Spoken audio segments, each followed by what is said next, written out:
Hello everyone, welcome to my channel. आज के हम इस वीडियो में स्टैटिक्स का चैप्टर 2 कलेक्शन ऑफ डाटा के बारे में डिस्कस करेंगे। तो चलिए स्टार्ट करते हैं आज की इस वीडियो को। स्टैटिक्स मीन्स डाटा और quantitative information capable of some meaningful conclusion. यानी कि जो हम स्टैटिक्स में डाटा इकट्ठा करते हैं ना, वो नंबर की फॉर्म में होना चाहिए और वो हमें इस काबिल हो कि वो हमें एक मीनिंगफुल कंक्लूजन प्रोवाइड करवा सके। यानी कि जो आपने डाटा इकट्ठा किया है, एक तो वो क्वांटिटेटिव फॉर्म में हो, नंबर की फॉर्म में हो, और वो इस काबिल हो कि आपको वो एक मीनिंगफुल कंक्लूजन या रिजल्ट प्रोवाइड करे। There are two sources of collection of data. Data को इकट्ठा करने के लिए दो सोर्स होते हैं आपके पास, एक होता है प्राइमरी और एक होता है सेकेंडरी। देखिए, primary source of data implies collection of data from its source of reason. It offers you first-hand quantitative information relating to your statistical study। अब देखिए प्राइमरी सोर्स क्या होता है। हम यहाँ पर एक एग्जांपल लेते हैं। मान लीजिए ए नाम का एक इन्वेस्टिगेटर है। क्या है? इन्वेस्टिगेटर है जिसको जानकारी चाहिए। अब उसको जानकारी चाहिए कि मुंबई में हर घर की कितनी इनकम है, हर घर की कितनी इनकम है, यानी कि हर घर में पर मंथ वो कितनी इनकम अर्न करते हैं, कि मुंबई के लोग हर मंथ कितनी इनकम अर्न करते हैं, उसको ये जानकारी चाहिए। अब वो क्या करेगा कि वो खुद जाकर ये जानकारी प्राप्त करेगा कि जो मुंबई के लोग हैं वो हर मंथ में कितनी इनकम अर्न करते हैं। यानी कि प्राइमरी सोर्स में क्या होता है कि यहाँ पर सोर्स ऑफ रीजन होता है। यहाँ पर जो इन्वेस्टिगेटर होता है, जिस बंदे को डाटा चाहिए, वो खुद जाकर कलेक्ट करता है। It offers you first hand quantitative information relating to your statistical study. यानी कि वो खुद जाकर डाटा इकट्ठा करेगा। अब यहाँ पर आप कोई और एग्जांपल भी ले सकते हो कि जिसको यहाँ पर जानकारी चाहिए वो खुद जाकर उस पर्सन से पूछ लेगा। यानी कि अगर ए को बी के बारे में जानकारी चाहिए, वो खुद जाकर वहाँ से वो पूछ लेगा। यानी कि यहाँ पर जो डाटा होता है वहाँ पर इन्वेस्टिगेटर खुद इकट्ठा करता है, यानी कि वो डाटा खुद इकट्ठा करता है। नेक्स्ट है हमारे पास सेकेंडरी सोर्स। अब सेकेंडरी सोर्स में क्या होता है ना, जो आपके पास डाटा है वो आप खुद नहीं इकट्ठा करते, किसी और से ले लेते हो, किसी और से ले लेते हो। जैसे कि मैंने यहाँ पर एग्जांपल ली थी कि मुंबई में हर घर में जाकर ये फाइंड आउट करना था कि हर घर की पर मंथ कितनी इनकम है। यहाँ पर इन्वेस्टिगेटर क्या करेगा ना, वो डाटा खुद जाकर इकट्ठा नहीं करेगा, वो अब किसी और से जानकारी ले लेगा। अब किसी और से जानकारी लेगा, इसी को सेकेंडरी सोर्स बोलते हैं। यानी कि अगर ए को बी के बारे में अगर जानकारी चाहिए, वो खुद नहीं इकट्ठा करेगा, किसी और सोर्स से ले लेगा। Secondary source of data implies collection of data from some agency और institution which already happen to have collected data through statistical survey. यानी कि आप उस बंदे से जाकर जानकारी प्राप्त कर लेंगे जिसने पहले ही डाटा इकट्ठा किया हुआ है, उससे जाकर आप डाटा ले लोगे। हम दोबारा इस बारे में डिस्कस करते हैं। प्राइमरी सोर्स में क्या होता है कि आप वहाँ पर जाकर डाटा खुद इकट्ठा करते हैं।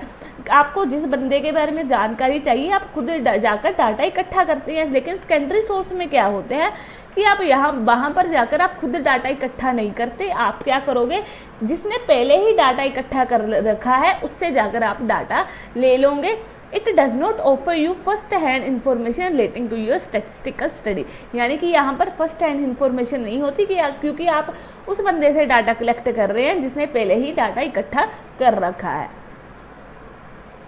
इसको अब थोड़ा सा और डिटेल में वही बातें बताई हुई है। Data collected by the investigator for his own purpose for the first hand from beginning to end archive. Primary data यानी कि वो खुद इकट्ठा करता है शुरुआत से लेकर एंड तक। सेकेंडरी डाटा में क्या होता है, जो पहले ही किसी ने डाटा इकट्ठा कर रखा होता है, आप उससे जाकर कलेक्ट करते हो। यानी कि किसी और पर्सन से जाकर आप इकट्ठा करते हो। यानी कि अगर आपको ए को बी के बारे में जानकारी चाहिए, वो उस बंदे के पास जाएगा जिसने पहले ही बी के बारे में डाटा इकट्ठा कर रखा है। यानी कि प्राइमरी में क्या होता है, सिंपल आप खुद जाकर डाटा इकट्ठा करोगे। सेकेंडरी में क्या होता है, जिसने पहले ही डाटा इकट्ठा कर रखा है उससे आप डाटा जाकर कलेक्ट कर लेंगे अपने पर्पस के लिए। नेक्स्ट है दोनों के बीच में डिफरेंस क्या होता है, ये आपके एग्जाम में इंपॉर्टेंट क्वेश्चन बन सकता है। Difference in originality. अब देखिए जो आपका प्राइमरी डाटा होता है ना वो ओरिजिनल होता है। क्यों ओरिजिनल होता है? क्योंकि यहाँ पर जो इन्वेस्टिगेटर होता है ना वो खुद जाकर डाटा इकट्ठा करता है। यहाँ पर क्या होता है कि ऑलरेडी जो डाटा इकट्ठा कर रखा है आप उसे जाकर ले लेते हो, वो ओरिजिनल नहीं होता। अब देखिए अगर तो आप जाकर खुद डाटा इकट्ठा करोगे तो आपको हर चीज़ के बारे में पता होगा और वो डाटा ओरिजिनल भी होगा। जहाँ पर क्या होता है कि आप बना बनाया डाटा किसी से इकट्ठा करते हो, अब क्या पता उसने कैसे इकट्ठा किया है, तो वो डाटा ओरिजिनल पूरी तरीके से ओरिजिनल नहीं हो सकता। Difference in objective. Primary data में क्या होता है कि जो डाटा होता है वो किसी स्पेसिफिक ऑब्जेक्टिव के लिए इकट्ठा करा जाता है। यानी कि यहाँ पर क्या होता है ना, इन्वेस्टिगेटर खुद जाकर डाटा इकट्ठा करता है। इन्वेस्टिगेटर जिसे डाटा इकट्ठा करना होता है वो खुद जाकर डाटा इकट्ठा कर लेता है। उसे किसी भी तरीके की एडजस्टमेंट की ज़रूरत नहीं पड़ती, क्योंकि जो उसने डाटा इकट्ठा किया है वो अपनी लोड के अनुसार कर लिया, जितना उसे चाहिए था उसने खुद जाकर इकट्ठा कर लिया। लेकिन अब सेकेंडरी में क्या होता है ना, हम किसी और से जाकर डाटा कलेक्ट कर लेते हैं किसी के बारे में। अब यहाँ पर क्या होता है ना, आपको चीज़ों को एडजस्ट करना पड़ेगा अपनी नीड के अकॉर्डिंग। अब किसी ने वो डाटा इकट्ठा करा हुआ है, क्या पता उसने किस हिसाब से इकट्ठा करा है, आपको उसे एडजस्ट करना पड़ेगा अपनी ज़रूरत के हिसाब से। यहाँ पर ये ज़रूरत नहीं पड़ेगी क्योंकि यहाँ पर बंदा खुद जिसको चाहिए था वो खुद जाकर डाटा इकट्ठा कर ले आया। Difference in cost of collection. अब प्राइमरी डाटा में आपकी कॉस्ट भी ज़्यादा लगती है, मनी भी ज़्यादा लगती है, टाइम भी ज़्यादा लगता है और एफर्ट्स भी ज़्यादा लगते हैं। यहाँ पर ज़्यादा मेहनत लगती है क्योंकि यहाँ पर इन्वेस्टिगेटर को खुद डाटा इकट्ठा करना पड़ता है। यहाँ पर क्या होता है, बनी बनाई खीर आप किसी से ले लेते हो। Secondary data simply collected data from publish और unpublish reports accordingly these are much less expensive. ये खर्चीला कम होता है क्योंकि यहाँ पर आप किसी और से जाकर डाटा इकट्ठा कर लेते हो जिसने पहले ही डाटा इकट्ठा कर रखा है। कैपेबल। अब ये मोर कैपेबल होता है किसी प्रॉब्लम को सॉल्व करने के लिए, ये लेस कैपेबल होता है। ये ज़्यादा सूटेबल होता है क्योंकि ये हमें ऑब्जेक्टिव को अचीव करने में मदद करता है। क्योंकि इन्वेस्टिगेटर यहाँ पर सूटेबल इसलिए है क्योंकि इन्वेस्टिगेटर खुद जाकर यहाँ पर जानकारी प्राप्त करता है, ये इसलिए लेस सूटेबल है। और रिलायबल यानी कि ये ज़्यादा भरोसेमंद है, ये भरोसेमंद नहीं है क्योंकि यहाँ पर इन्वेस्टिगेटर खुद जाकर डाटा इकट्ठा कर रहा है। यहाँ पर क्या होता है कि आप बनी बनाई खीर किसी और से जिसने पहले ही डाटा इकट्ठा कर रखा है उससे जाकर आप ले लेते हो। नेक्स्ट है how basic data is collecting some statistical method और मोड ऑफ डाटा कलेक्शन। यानी कि यहाँ पर क्या होता है ना, बेसिक डाटा किसे बोला गया है, प्राइमरी डाटा को, कि प्राइमरी डाटा को इकट्ठा करने के लिए कौन कौन से मेथड है, कौन कौन से मोड्स है। When primary data is to be collected from its primary source, how do we it involves the study of set of statistical method और statistical techniques। यानी कि जब हमें प्राइमरी डाटा इकट्ठा करना है इन्वेस्टिगेटर को, तो उसको इकट्ठा करने के लिए कौन कौन से मेथड और टेक्निक्स है।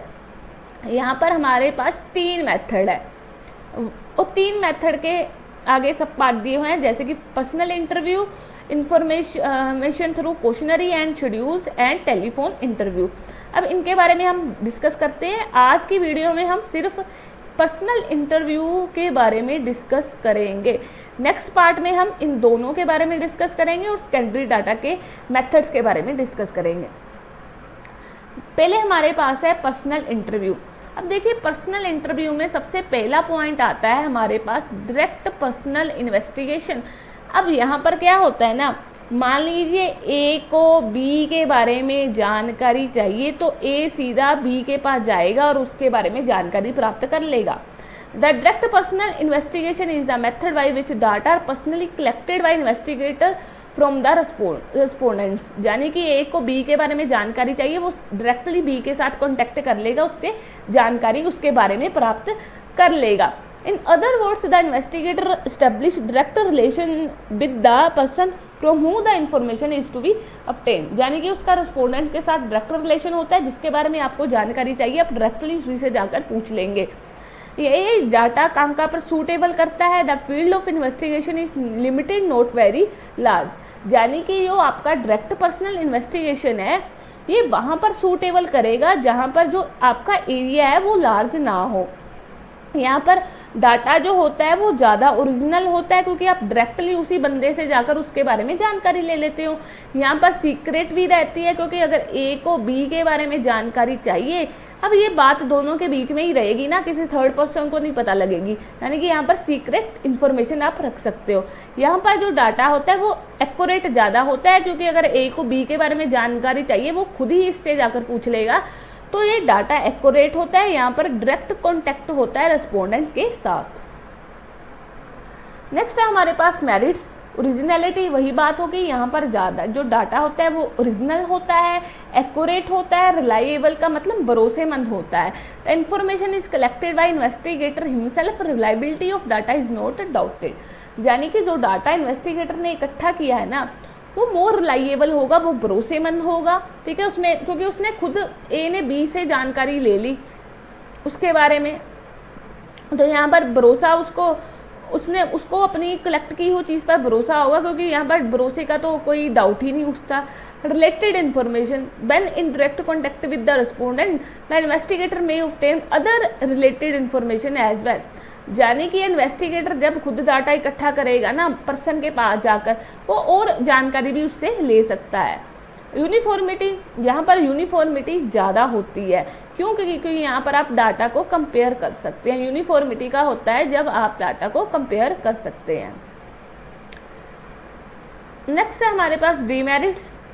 Difficulty to cover wide area. हमने पहले भी डिस्कस कर लिया कि ये डाटा वहाँ पर शूट करेगा, यहाँ पर जो एरिया है वो आपका स्मॉल होगा। बड़े एरिया के लिए ये आपके लिए सूटेबल नहीं है। Direct personal investigation become very difficult when the area of study is very wide. Personal बाइसनेस का मतलब होता है कि यहाँ पर फेवर कर सकता है। पर्सनल बाइसनेस का मतलब आप कह सकते हैं फेवर करना या फिर किसी से भेदभाव करना। In this method is highly prone to personal bias of investigator. अब देखिए जो डाटा इकट्ठा करने वाला है ना वो हो सकता है दूसरे पर्सन को फेवर कर दे, ठीक है ना। यहाँ पर क्या होगा, डाटा की क्रेडिबिलिटी वो गुम हो जाएगी। यानी कि अगर ए को बी के बारे में जानकारी चाहिए, वो हो सकता है इसके बारे में वो थोड़ी सी जानकारी को छुपा ले, हो सकता है ना ये, यानी कि वो उसको फेवर कर सकता है। कॉस्टली, ये मेथड बहुत ही ज़्यादा कॉस्टली है। यहाँ पर टाइम भी बहुत लगता है। किसी पर्सन के पास जाकर उसके बारे में एक बंदे के पास जाकर जानकारी लेना, यानी कि टाइम कंज्यूमिंग भी है, पैसे भी ज़्यादा लगेंगे और एफर्ट्स भी। लिमिटेड कवरेज, वही बात होगी कि ये स्मॉल एरिया को ही कवर करता है, लार्ज एरिया को कवर नहीं करता। नेक्स्ट है इंटरेक्ट ओरल इन्वेस्टिगेशन, यानी कि पर्सनल इंटरव्यू का हमारे पास सेकंड पॉइंट आ गया, इंटरेक्ट ओरल इन्वेस्टिगेशन। तो यहाँ पर पता क्या होता है, ए को बी के बारे में जानकारी चाहिए, वो बी से नहीं पूछेगा। अब बी का मान लो कोई दोस्त है सी, उससे जाकर उसके बारे में जानकारी लेगा। इसको हम विटनेस बोल देते हैं, यानी कि वो इसका गवाह है, ठीक है। Direct oral investigation is the method by which information is obtain not from the person regarding whom the information is needed. It is collected orally from other person who has expressed to possess the necessary information. These other person are known as witness. यानी कि अगर मेरे को किसी person के बारे में जानकारी चाहिए, मैं उससे डायरेक्टली जाकर नहीं पूछूंगी, मैं किसी और से जाकर उसके बारे में जानकारी प्राप्त करूंगी, और जो वो अदर पर्सन होगा उसको हम विटनेस बोलेंगे। नेक्स्ट, ये कहाँ पर सूटेबल करता है? The field of investigation is relatively large, यानी कि यहाँ पर आप लार्ज एरिया को कवर कर सकते हो। पर यहाँ पर जो होता है ना, इन्वेस्टिगेटर का रिस्पोंडेंट के साथ डायरेक्ट कॉन्टैक्ट नहीं होता, क्योंकि यहाँ पर क्या होता है, आप थर्ड पार्टी से जाकर दूसरे बंदे के बारे में जानकारी प्राप्त करते हो।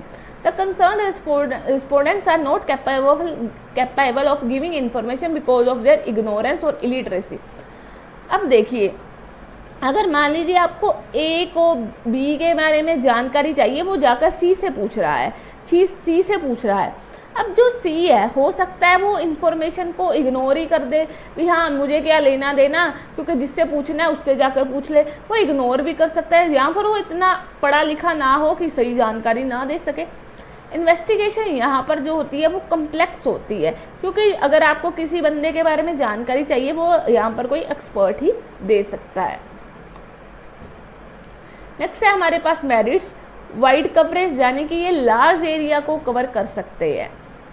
लेस एक्सपेंसिव, ये खर्चीला कम होता है, अगर पर्सनल इंटरव्यू से कंपेयर किया जाए ये कम खर्चीला होता है। नेक्स्ट है हमारे पास एक्सपर्ट ओपिनियन, यहाँ पर क्या होता है कि आप एक्सपर्ट के ओपिनियंस ले सकते हैं, यानी कि अगर आप किसी और के बारे में, ए को अगर बी के बारे में जानकारी चाहिए, अगर वो किसी एक्सपर्ट से जाकर उसके बारे में जानकारी प्राप्त कर सकता है। फ्री फ्रॉम बायसनेस, ये मेथड बायसनेस से फ्री होता है, यानी कि यहाँ पर आप ये कह सकते हो कि जो इन्वेस्टिगेटर होता है वो फेवर नहीं करेगा किसको, जिसके बारे में जानकारी प्राप्त करनी है। सिंपल, ये मेथड सिंपल है, डाटा इकट्ठा करने का ये मेथड बहुत ही ज़्यादा सिंपल है। नेक्स्ट है हमारे पास डीमेरिट्स। डीमेरिट्स पहले हमारे पास लेस एक्यूरेट, ये जो डाटा होता है ना ये लेस एक्यूरेट होता है, क्यों?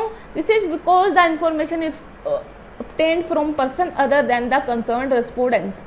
अब देखिए ए को बी के बारे में जानकारी चाहिए, वो सी से जाकर पूछ रहा है। अब देखिए सी क्या पता उसके बारे में करेक्ट जानकारी दे या ना दे, ठीक है ना। थर्ड पार्टी से आप जाकर पूछ रहे हो सेकंड पार्टी के बारे में, क्या पता वो सही जानकारी दे या ना, यहाँ पर डाटा लेस कम एक्यूरेट होता है, बाइस।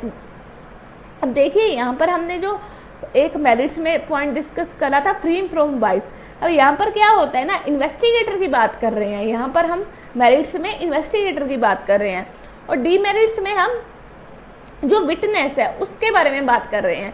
यानी कि अगर जो आपका विटनेस है, जो अदर पार्टी है, जो सेकंड बंदे के बारे में बता रही है, वो क्या पता वो सेकंड पार्टी के को फेवर कर दे। यानी कि अब ए गया बी के पास जब जानकारी लेने, सॉरी ए बी के बारे में जानकारी लेने गया सी के पास, अब सी इसका दोस्त है, अब सी क्या पता इसके बारे में करेक्ट जानकारी दे ही ना। यहाँ पर जो कंक्लूजन होता है वो डाउटफुल होता है, डाउटफुल तो होगा ही ना, क्योंकि यहाँ पर क्या होता है जो आपका विटनेस है, क्या पता वो केयरलेस हो, क्या पता वो सही जानकारी दे ही ना। अब क्या आप थर्ड पार्टी से जानकारी प्राप्त करोगे ना, वो तो केयरलेस दिखाएगा ही ना, उसको क्या लेना देना किसी के प्रति। नेक्स्ट हमारे पास थर्ड पॉइंट था पर्सनल इंटरव्यू का, वो था information from local sources and correspondents. Under this method the investigator appoint local person और कोरस्पोंडेंट्स एट डिफरेंट प्लेसेस। अब यहाँ पर क्या होगा ना, मान लीजिए कोई पर्सन दिल्ली में रह रहा है, ठीक है, दिल्ली में रह रहा है, अब उसके बारे में इन्वेस्टिगेटर को चाहिए जानकारी, इन्वेस्टिगेटर को चाहिए जानकारी, वो क्या करेगा, दिल्ली में ही किसी लोकल पर्सन को अपॉइंट कर देगा कि उसके बारे में भाई मुझे को जानकारी लिया कर दो, ठीक है। यानी कि आप क्या करते हो, जिस बंदे के बारे में आपको जानकारी चाहिए, आप वहाँ के लोकल पर्सन को अपॉइंट कर लोगे उसकी जानकारी लेकर आने के लिए। नेक्स्ट, ये मेथड कहाँ पर सूटेबल है, regular and continue information is needed. आपको किसी के बारे में लगातार जानकारी चाहिए, और ज़्यादातर ये मेथड आप बोल सकते हो जब पुलिस को किसी के बारे में जानकारी चाहिए होगी ना, वो ऐसा मेथड यूज़ कर सकती है। The area of investigation is large, the information is to be use by journal, magazine, radio, TV etcetera. अब देखिए क्या पता, मान लीजिए आपकी कंट्री में इलेक्शन चल रहे हैं, अब जो आपके ना, आपने कभी टीवी में देखा होगा, जो आपके बड़े बड़े पत्रकार होते हैं ना, वो क्या करते हैं, हर जगह पर तो जा नहीं सकते, वो क्या करते हैं, वहाँ के किसी लोकल पर्सन को अपॉइंट कर देते हैं ताकि वो उन्हें सही जानकारी लिया कर दे सके। तो वो चीज़ें टीवी में दिखाने के लिए यूज़ हो सकती है। यानी कि मान लीजिए आपको किसी लोकल बंदे के बारे में अगर जानकारी निकालनी है ना, किसी पत्रकार को, वो खुद हर जगह पर नहीं जा सकते, वो वहाँ के लोकल को अपॉइंट कर देते हैं जानकारी लेकर आने के लिए। हाई डिग्री ऑफ एक्यूरेसी, यहाँ पर उसकी ज़रूरत नहीं पड़ती। नेक्स्ट है इसके मेरिट्स। इकोनॉमिकल मेथड जो होता है वो सस्ता होता है, यहाँ पर टाइम भी कम लगता है, मनी भी कम लगती है, एफर्ट्स भी कम लगते हैं। वाइड कवरेज, यानी कि यहाँ पर लार्ज एरिया को कवर कर देता है। कॉन्टीन्यूटी, यानी कि यहाँ पर आपको रेगुलर हर बंदे के बारे में रेगुलर जानकारी मिलती रहती है। सूटेबल फॉर स्पेशल पर्पस, अब ये जो मेथड है वो आपका स्पेशल पर्पस के लिए ही सूटेबल करता है, यानी कि आपको अगर स्पेशल पर्पस के लिए अगर किसी के लिए जानकारी चाहिए वहाँ पर ये मेथड सूट करेगा। नेक्स्ट है हमारे पास डीमेरिट्स। लॉस ऑफ ओरिजिनलिटी, अब यहाँ पर क्या होता है ना, डाटा ओरिजिनल नहीं होता। क्यों? यहाँ पर आपका जो इन्वेस्टिगेटर होता है, क्या उसका डायरेक्ट कॉन्टैक्ट होता है रेस्पोंडेंट के साथ? बिल्कुल नहीं होता। लैक ऑफ यूनिफॉर्मिटी की यहाँ पर कमी होती है। यहाँ पर आप डाटा को कंपेयर नहीं कर सकते किसी डाटा के साथ। पर्सनल बायसनेस, यहाँ पर क्या पता जो डाटा इकट्ठा करने गया है वो किसी को फेवर ही कर दे, हो सकता है ना। लेस एक्यूरेट, यहाँ पर जो डाटा होता है वो आपका एक्यूरेट नहीं होता। हमने क्या डिस्कस करा? सबसे पहले हमने डिस्कस करा था पर्सनल इंटरव्यू में हमने डिस्कस करा था डायरेक्ट पर्सनल इन्वेस्टिगेशन। यहाँ पर जिस बंदे को जानकारी चाहिए वो डायरेक्टली उसी से जाकर पूछ लेगा। और यहाँ पर हमने डिस्कस करा इंडायरेक्ट ओरल इन्वेस्टिगेशन में क्या डिस्कस करा था, अगर किसी बंदे को किसी के बारे में जानकारी चाहिए वो उससे नहीं पूछेगा, थर्ड पार्टी से जो उसको जानता हो उससे जाकर पूछ लेगा, जिसे हम विटनेस बोलते हैं। नेक्स्ट हमने डिस्कस करा इन्फॉर्मेशन फ्रॉम लोकल सोर्सेज, यानी कि यहाँ पर क्या होता है, जिस बंदे को जानकारी चाहिए ना वो वहाँ के किसी लोकल पर्सन को अपॉइंट कर देगा किसी पर्सन के बारे में जानकारी प्राप्त करने के लिए। तो चलिए आज की वीडियो में इतना ही। अगर आपने अभी तक मेरे चैनल को सब्सक्राइब नहीं करा है तो करें, और कमेंट करके ज़रूर बताएं कि आपको ये वीडियो कैसी लगी, और आप इसको शेयर भी करें और लाइक भी करें। तो चलिए मिलते हैं हम अपनी नेक्स्ट वीडियो में।